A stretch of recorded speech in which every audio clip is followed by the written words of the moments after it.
What's going on, Pokemon fan, YouTube fam? Hope you're all having a good one today, guys. So, first and foremost, I know you guys didn't notice that I shaved my face. I do not have a beard anymore. Instantly regretted it because I definitely look like I'm 18 years old and not 29. But don't worry, I'm going to grow out my beard again, and then I'll look like I'm 29 again.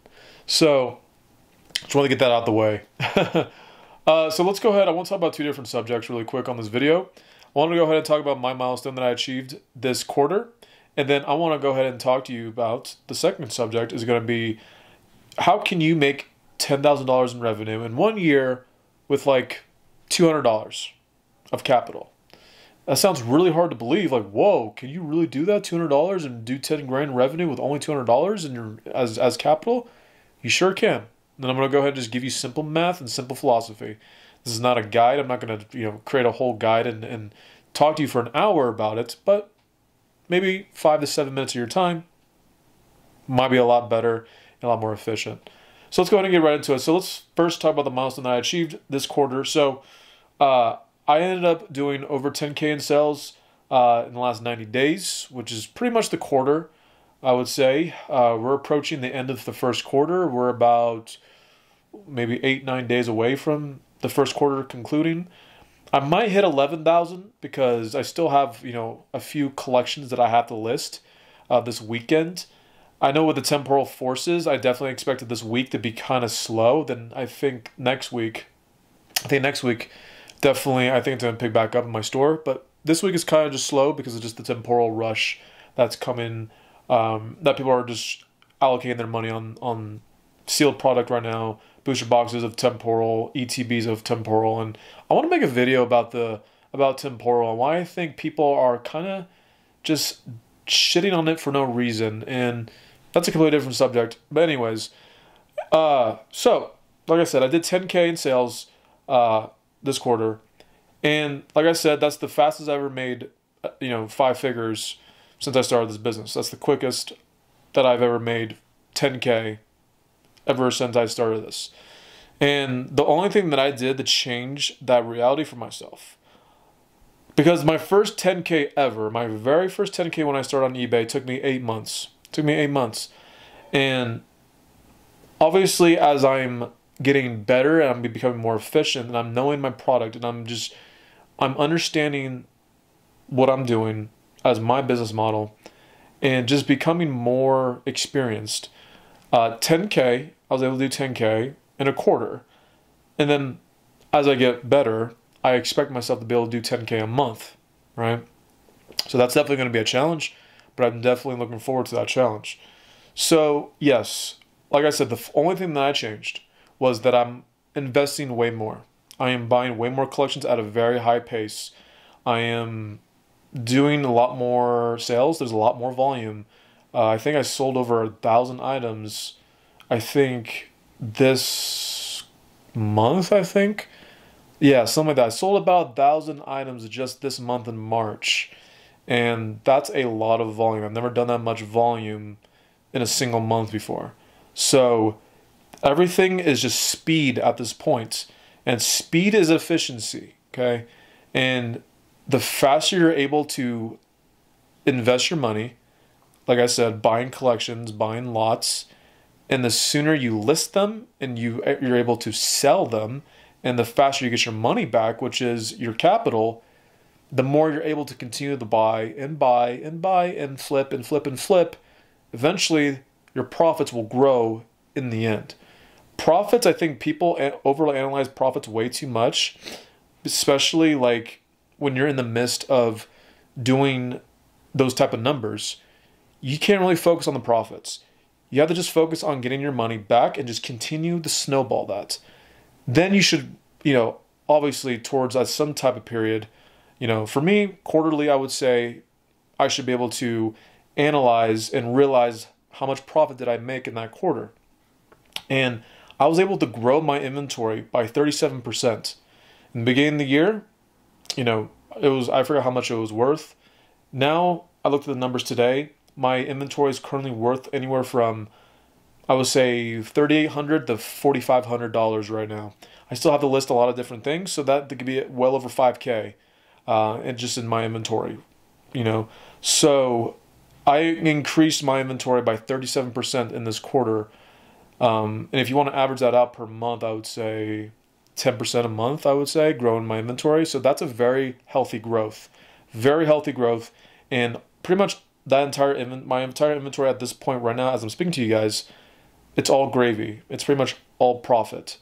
I owe myself a few $100 more, but I'm gonna be able to get that within like a couple days. Business is slow right now, obviously, because the temporal forces rush right now. But like I said, but my inventory right now, if I wanted to liquidate everything, it would be all gravy at this point. So yeah, I would say I have about $4,800 worth of just total profit in my inventory. And like I said, grew it by 37%. Really happy with that. Now, let's move on to the second subject. How can you, let's say you want to make 10K in revenue in 1 year with only $200. And I just explained the philosophy of my own milestone, is you want to get your money back as soon as possible. So let's go ahead and set an example, right? Let's make an example. Let's say you have $200. Set aside $200. I don't know how you're going to get it. Find a way to find $200, okay? And what you do is you take that $200 that you don't care about. You're willing to lose that $200. You don't care if you lose it all, if it goes to zero, if you lose all your capital, or that $200 is tied up into inventory. You're accepting it, right?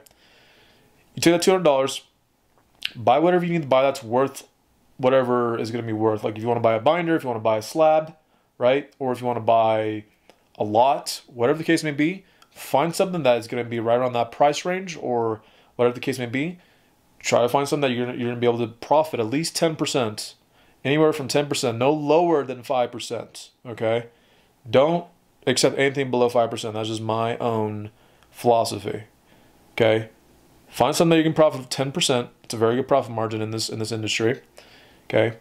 Once you find it, then you sell it. Once you sell it, boom, you get your money back. Sell it all, get your money back. You get a little bit of profit, a little bit of icing on the top of the cake. Do it again. Do that every single week. Spend the $200, get the $200 back, spend it again the following week, and do that for 52 weeks out the year. It's going to come out, if you do the math, 200 times 52 weeks out the year, that's going to be like $10,400. I just memorized that in my head because I did some calculations the other day, and I memorized that in my head. And let's say you take 10% of 10 grand, and you're able to make $1,000 from you just continuously using that snowball effect of always using that always using the $200 as your capital. Okay, you don't need to invest any more unless you want to, but I don't recommend it because that can get a little tricky. But anyways, $200, keep spending it every single week, get your money back every single week. Okay, 10K revenue. Like I said, 10K revenue. I don't know. I lost my train of thought. 10K revenue, 10% profit. That's $1,000. You just added $1,000 to your capital now. Okay, and then now you're starting a new year with $1,200 now. Now you're able to do a lot more. You're able to buy a lot more. You see how your buying power grows over the years? And that's kind of like my philosophy right now with this business. And I'm just focusing on building the buying power. The more I'm able to buy later in the future, the more it's going to be very substantially beneficial for me, as for my business and for me as well as, being personally. Because obviously I don't want to work a 9 to 5 my whole life. I would love to do Pokemon full time, 80 hours a week. I would love to do this 80 hours a week. I would rather do that than continuously work a 40-hour week job, 48-hour week job, and be miserable at a 9 to 5. So anyways, that's a completely different subject. I'm going on 9 minutes. I want to go ahead and end here. I'm rambling right now at this point. I'm kind of losing my train of thought. I went to the gym earlier today, and I'm just kind of my mind, I went really, really, really hard today. So my mind just kind of just like not all here right now. I'm just kind of just a little out of it a little bit. But anyways, hope you're all doing well, guys. Hope I wasn't rambling too much. I think I was a little bit, but it is what it is. Hope you're all doing well. Hope you're all having great fun with the new temporal forces. And hopefully, I want to make a video about temporal forces. I think a lot of people are shitting on it. As far as the pull rates, I think the pull rates is exactly where it needs to be. just in my opinion, because everyone was bitching about how easy the pull rates were the first like 4 Scarlet and Violet sets. Now that the Pokemon Company made it a little bit harder, now everyone wants to start saying, "Oh, the pull rates suck now, blah blah blah. It's just too hard, blah blah blah." And I think people are not looking at the bigger picture, because that's the reason why Evolving Skies right now is shooting to the moon right now. Evolving Skies is shooting to the moon right now because the pull rates are so damn hard to pull the top 5 alternate art cards in that set, that's the whole reason why collecting rare cards is so valuable. If everyone was able to get the Moonbreon VMAX, which is the highest card in Evolving Skies, it wouldn't be worth $600 right now. It would probably be worth like $200, right? If it was just overprinted and the pull rates were a lot easier. So, like I said, I think the Pokemon Company is setting us up for a great set for next. I don't know if it's gonna be this year or the following year, but we're gonna find I think we're due for a few good sets, really banger sets for Scarlet and Violet. Just like how Evolving Skies was just an amazing banger set, man. Just an astronomical, set that everyone's going to remember this whole decade. And then, obviously, all the other Sword and Shield sets that were really good, too, as well, that ended up appreciating a lot better over time once we exited out of the Sword and Shield era. So, keep that in mind. Be on the lookout. I don't think these pull rates are bad if this is what Pokemon Company is going to go with. Just make them a lot harder. That just means that we're due for a very good Evolving Skies type, I would say, set that's going to be on the horizon for Scarlet and Violet, and I'm excited for it. So we'll see what happens with it. Yeah, that's my thoughts. Let me know what you guys think.